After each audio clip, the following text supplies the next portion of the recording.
Hello అండి, welcome back to Priya food hub. Instant బూరెల గురించి మీరు ఎప్పుడైనా విన్నారా? పప్పు నానబెట్టుకుని రుబ్బుకుని దాన్ని ఫర్మెంట్ చేసేసి ఆ తర్వాత పూర్ణం రెడీ చేసుకుని నానా తతంగాలు పడి అప్పుడు బూరెలు చేసుకునే పని లేకుండా క్షణాల్లో చేసుకునే బూరెల రెసిపీతో మీ ముందుకు వచ్చేసాను. ఆలస్యం చేయకుండా చూసేద్దాం పదండి. ముందుగా మనం బూరెల్లోకి స్టఫింగ్ ని రెడీ చేసుకుందాం. ఒక మందపాటి ప్యాన్ తీసుకుని అందులో 1/2 కప్పు వరకు నెయ్యి వేసి 1 కప్పు బొంబాయి రవ్వను వేసేసుకుని లో ఫ్లేమ్ లో 3 నుంచి 5 నిమిషాల పాటు మంచి అరోమా వచ్చే వరకు ఫ్రై చేసుకోవాలి.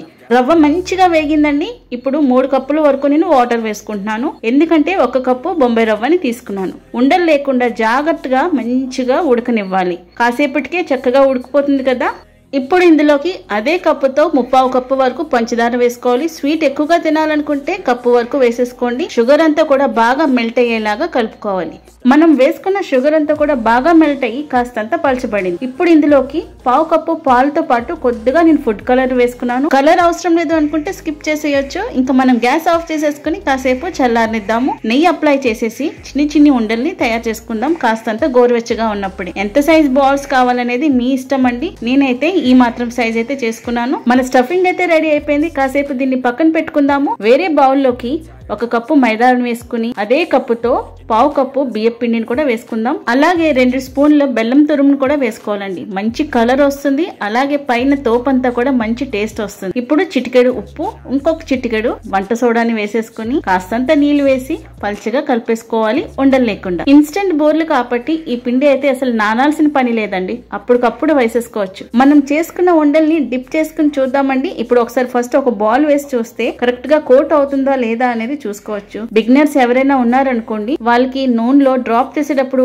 భయం అనిపిస్తే ఇలా ఫోర్క్ తో అయినా మీరు డ్రాప్ చేసేసుకోవచ్చు. లేదా మీరు తురుము అనుకున్నప్పుడు మాత్రం చేతితోనే హ్యాపీగా వేసేయచ్చు. కరెక్ట్ గా కోట్ అవుతుందండి. నేను ఆయిల్ ఆల్రెడీ వేడవడానికి పెట్టేసుకున్నాను డీప్ ఫ్రై కి సరిపడా. ఇప్పుడు ఇలా బాల్ తీసుకుని డైరెక్ట్ గా ఆయిల్ లో వేసేసుకోవాలి. ఆయిల్ అనేది చాలా ఎక్కువగా వేడి అయి ఉండాలండి. లేదంటే మనం బూరెని డ్రాప్ చేసుకున్న వెంటనే కూడా అతికిపోయి సెపరేట్ అయిపోయే ఛాన్సెస్ అయితే ఉంటుంది. ఆయిల్ కి సరిపడానే బూరెలు మాత్రం వేసుకోవాలండి. నేనైతే చిన్న ప్యాన్ లో వేపుతున్నాను కాబట్టి 3 మాత్రమే వేసాను. వేసిన వెంటనే కదపకూడదు, లేదంటే కోటింగ్ అనేది విడిపోతుంది. కాసేపటికి కలర్ చేంజ్ అవుతుంది కదా, అప్పుడు మనం రెండో సైడ్ కూడా చక్కగా ఫ్రై చేసుకోవాలి. ఇప్పుడు మీడియం టు హై ఫ్లేమ్ లోనే బూరెల్ని ఫ్రై చేసుకోవాలి. పర్ఫెక్ట్ గా వేగిపోయినాయి అండి. పైన అంతా కూడా క్రిస్పీగా మారింది. సో నేను తీసేసుకుంటున్నాను. మిగతా ఉండలతో కూడా ఇదే ప్రాసెస్ ని రిపీట్ చేయాలి. పైన క్రిస్పీగా, లోపల సాఫ్ట్ గా చాలా బాగుంటుంది. చాలా ఈజీగా కూడా చేసుకోవచ్చు. ఇదంతా ప్రాసెస్ కూడా 20 to 25 మినిట్స్ లో చేసేసుకోవచ్చండి. మరి మీకు ఈ వీడియో నచ్చిందా? నచ్చితే లైక్ చేసి షేర్ చేసి మన ఛానల్ ని సబ్స్క్రైబ్ చేసుకోండి. మళ్ళీ కలుద్దాం మరొక కొత్త వీడియోతో. Thanks for watching.